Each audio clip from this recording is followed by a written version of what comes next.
Hello everyone, welcome to this tutorial. कल हमने पढ़ा था water properties and importance of water. So आज हम बात करेंगे सेल की परमिएबिलिटी के बारे में।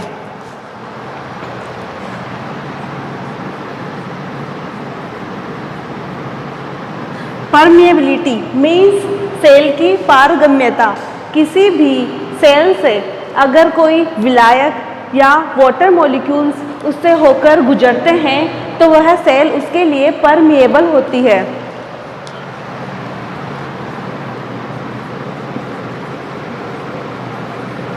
और उसके परमिएबल होने का फीचर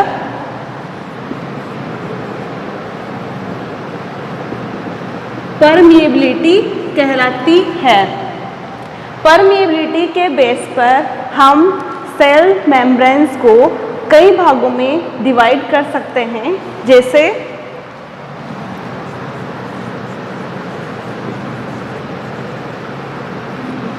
फर्स्ट है परमिएबल, सेकंड है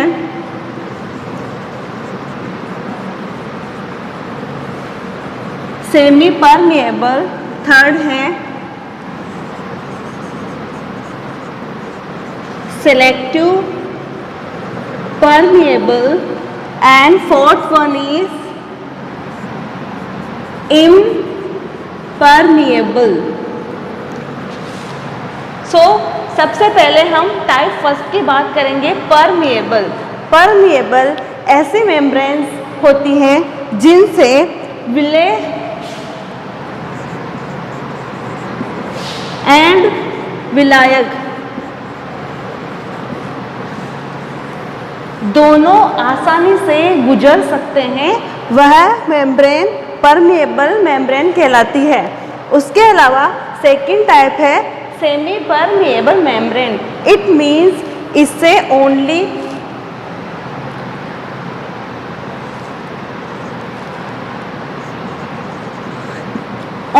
सॉल्वेंट के मॉलिक्यूल्स ही होकर गुजर सकते हैं, इसलिए इसे सेमी परमिएबल मेम्ब्रेन कहते हैं। थर्ड टाइप है सिलेक्टिव परमिएबल, मीन्स यह मेम्ब्रेन उन मॉलिक्यूल्स के लिए, उन सिलेक्टिव मॉलिक्यूल्स या विलेय के आयन के लिए परमिएबल होती है।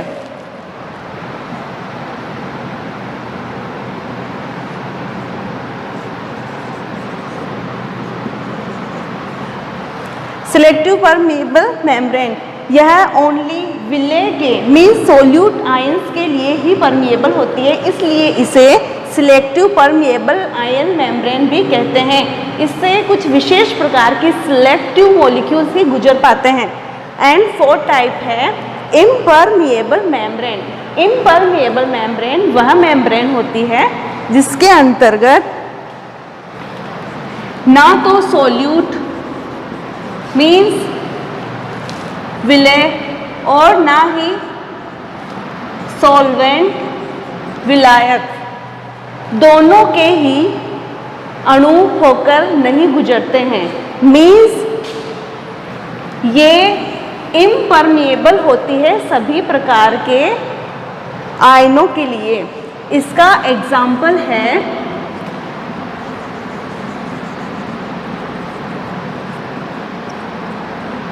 Cork sales. मीन्स प्लांट्स पे जो कॉर्क सेल पाई जाती है उनमें सेलुलोज का जमाव होता है, जिसके कारण उससे वाटर के विलायक होकर गुजरते नहीं हैं।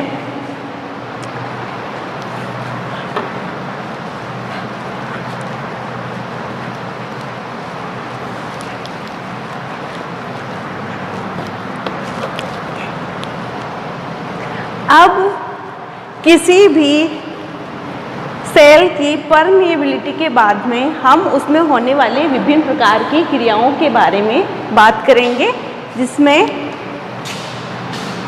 आता है ओस्मोसिस, मीन्स परासरण। ओस्मोसिस फिनोमिनन की खोज ड्यूटेरचेट ने की थी। उसके अलावा इसकी खोज का श्रेय नॉलेट को दिया जाता है। ऑस्मोसिस वास्तव में एक डिफ्यूजन प्रोसेस है, मीन्स विसरण प्रक्रिया है, जिसमें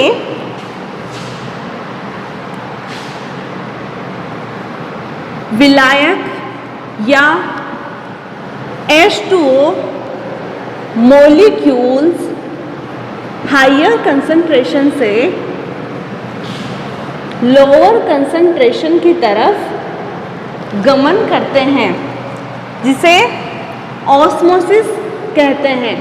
इस क्रिया को समझने के लिए एक मेथड यूज में लिया जाता है, जिसे बोलते हैं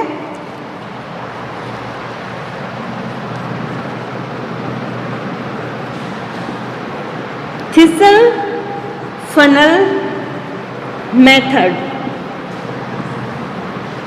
इसके अंदर एक थिसल लेते हैं, जिसके एक एंड पे बकरी के स्किन या गॉट्स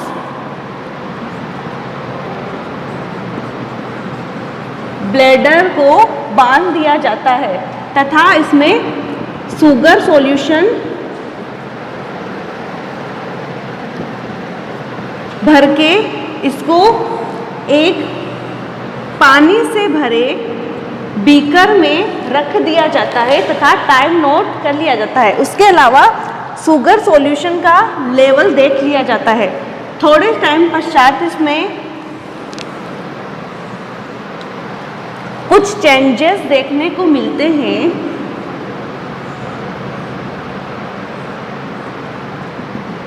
कि जो शुगर सॉल्यूशन का लेवल था वो थोड़े टाइम बाद में इंक्रीज हो जाता है। इट मीन्स विलायक के अणुओं का हायर कंसंट्रेशन से लोअर कंसंट्रेशन की तरफ सेमी परमिएबल मेम्ब्रेन से ऊपर की ओर ट्रांसफर हो जाता है। इसे ऑस्मोसिस कहते हैं।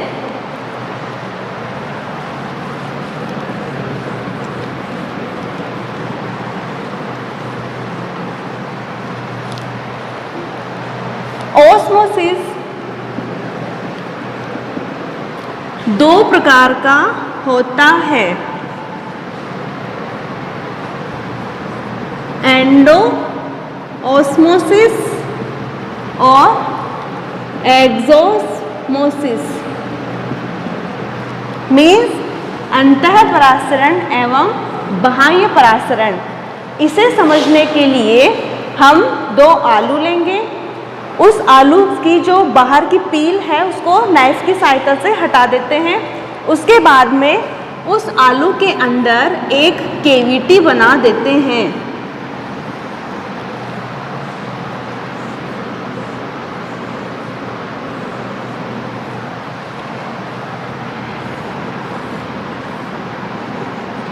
इन्हें ए और बीकर बी में रख देते हैं।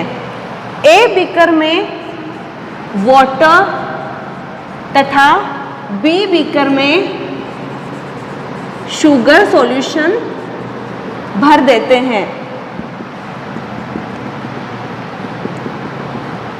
जो बीकर ए है जिसमें वाटर भरा हुआ है, उसकी जो पोटैटो कैविटी होती है उसके अंदर हम शुगर सॉल्यूशन भर देते हैं और जो बीकर बी पोटैटो है उसके अंदर हम वाटर भर देते हैं।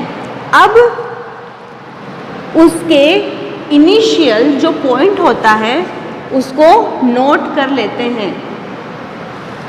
थोड़े टाइम पश्चात हम देखते हैं कि जो कैविटी शुगर सॉल्यूशन से भरी हुई थी, मीन्स बीकर ए वाले पोटैटो में वाटर लेवल हाई हो जाता है, जबकि जो वाटर से भरी हुई कैविटी थी, मीन्स बीकर बी वाले पोटैटो में वाटर लेवल कम हो जाता है। इट मीन्स जिसमें वाटर लेवल बड़ा है उसमें हुआ है एंडोऑस्मोसिस, और जिसमें वाटर लेवल घटा है उसमें हुआ है एक्सोऑस्मोसिस। मीन्स इसमें हाइयर कंसंट्रेशन से लोअर कंसंट्रेशन की तरफ सेमी परमिएबल मेम्ब्रेन से वाटर मॉलिक्यूल्स बाहर आ चुके हैं।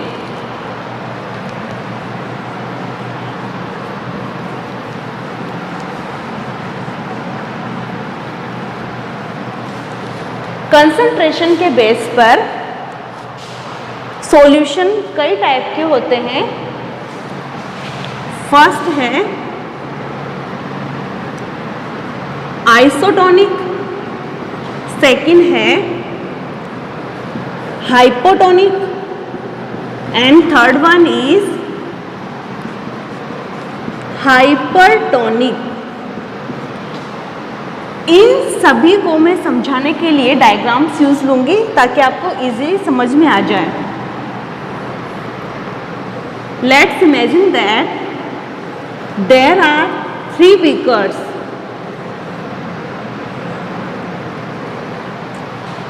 A, B and C। इनमें हमने कोई सेल या हम मान सकते हैं कोई सीड या फिर किशमिश डाल देते हैं।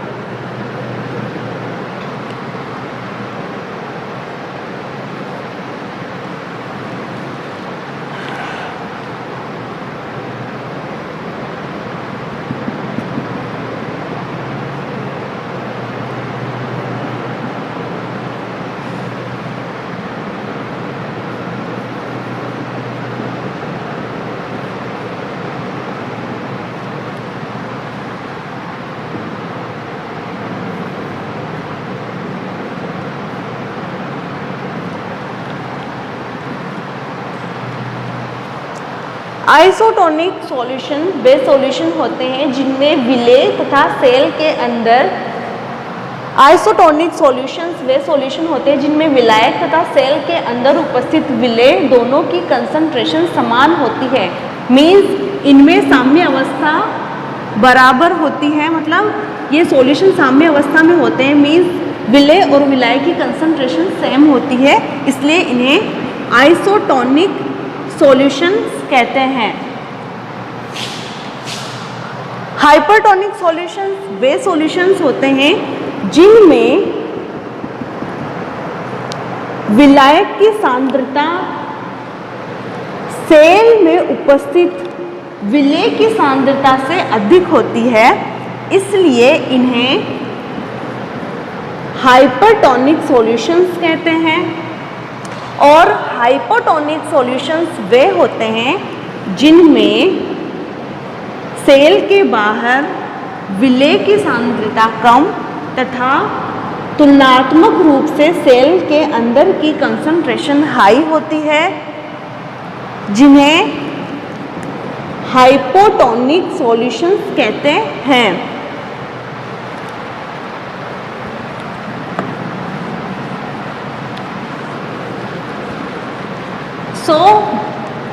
ऑस्मोसिस की बात करें तो ऑस्मोसिस जनरली एक विसरण प्रक्रिया है जिसके अंदर पदार्थ हायर कंसंट्रेशन से लोअर कंसंट्रेशन की तरफ सेमी परमिएबल मेम्ब्रेन से होकर गुजरते हैं। उसके अलावा अब हम इसकी इम्पोर्टेंस की बात करते हैं।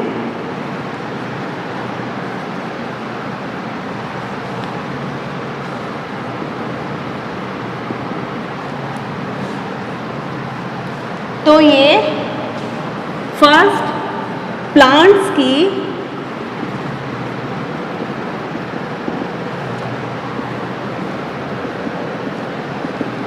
वाटर एब्जॉर्प्शन कैपेसिटी को बढ़ाता है। सेकंड,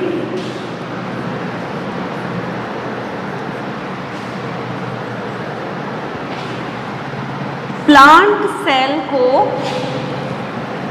शेप देता है।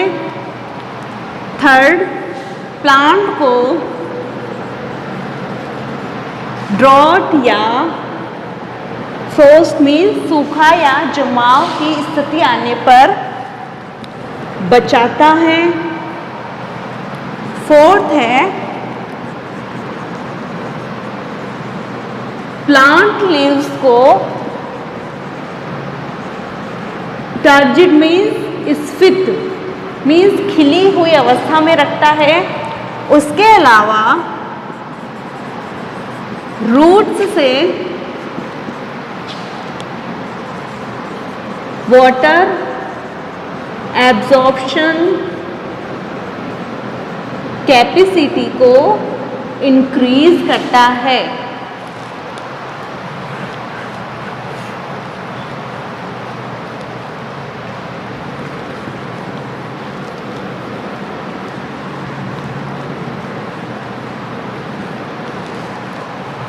प्लांट्स में होने वाली ऑस्मोसिस प्रोसेस एक कॉन्सेप्ट पे कार्य करती है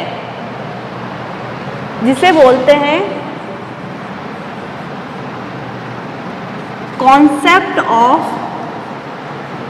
वाटर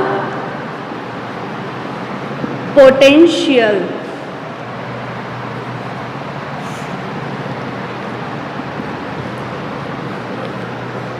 इमेजिन करो ये कोई सेल है, इसके अंदर ये वैक्यूल है और उसके चारों ओर साइटोप्लाज्म है। इसके बाहर सेल वॉल है।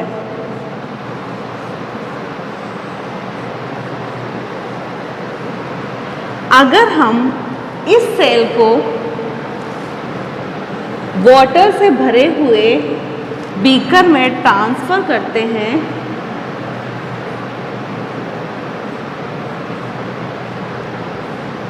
तो इसमें निम्न टाइप के चेंजेस होंगे। सो वाटर पोटेंशियल को समझने के लिए हम एक डेफिनेशन यूज लेंगे जिसके अनुसार शुद्ध जल मीन्स प्योर वाटर तथा किसी सोर्स से निकले हुए जल या किसी कोशिका से निकले हुए जल के मध्य अणुओं की ऊर्जा में जो अंतर होता है उसे जल विभव कहते हैं। मीन्स प्योर वाटर तथा इस सेल की मॉलिक्यूल्स की कंसंट्रेशन में जो फ्री एनर्जी का डिफरेंस होता है उसे जल विभव कहते हैं। जल विभव को ग्रीक वर्ड साई द्वारा डिनोट करते हैं जिसका मापन या मेजरमेंट बार द्वारा करते हैं। एक बार is equal to 0.987 atmospheric pressure.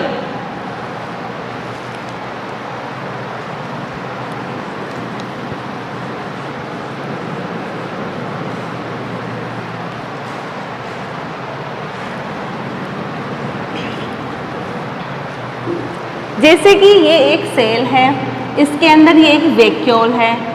Vacuole में जो रस भरा हुआ है उसकी कंसंट्रेशन डिफरेंट है। जो सेल वॉल तथा सेल मेम्ब्रेन के बीच में जो स्पेस है उसमें जो द्रव है उसकी कंसंट्रेशन भी डिफरेंट है। वैक्यूल और मेम्ब्रेन के बीच जो साइटोप्लाज्म है उसकी भी कंसंट्रेशन डिफरेंट है।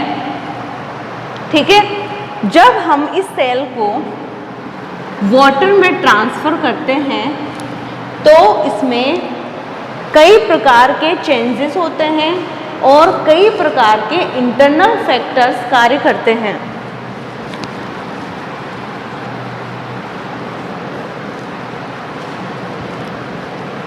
ये इंटरनल फैक्टर्स समूह के रूप में कार्य करते हैं, जैसे कि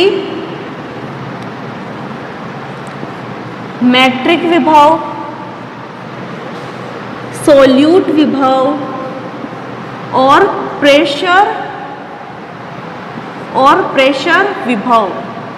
इन तीनों का योग जल विभव कहलाता है। मीन्स किसी प्लांट की सेल की कंसंट्रेशन या उसमें होने वाले परासरण को ज्ञात करने के लिए अगर हम उस सेल को वाटर में ट्रांसफ़र करते हैं तो निम्न प्रकार के इंटरनल फैक्टर्स कार्य करते हैं, जैसे कि मैट्रिक विभव, सोल्यूट विभव, प्रेशर विभव। इन तीनों फैक्टर्स का योग जल विभव कहलाता है। अब मैं आपको यहाँ समझाती हूँ कि मैट्रिक विभव क्या है। मैट्रिक विभव उस सतह के लिए लागू होता है जहाँ पे वाटर मॉलिक्यूल्स एब्जॉर्ब होते हैं, जिसे मैट्रिक पोटेंशियल कहते हैं। Means psi M. सेकंड है सोल्यूट पोटेंशियल। ये उसमें विलेय की सांद्रता होती है और ये प्रेशर की किसी सेल में उसकी वॉल द्वारा तथा उसकी वैक्यूम द्वारा जो प्रेशर लगता है उसे प्रेशर विभव या दाब विभव कहते हैं।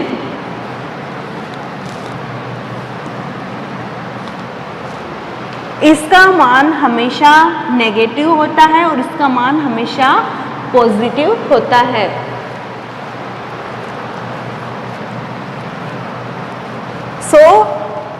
आपको आज अपनी क्लास में परासरण की प्रक्रिया के बारे में बताया गया है। नेक्स्ट इसमें पोटेंशियल्स के बारे में बताया गया है। मैट्रिक विभव, सोल्यूट विभव और प्रेशर विभव का योग जल विभव कहलाता है।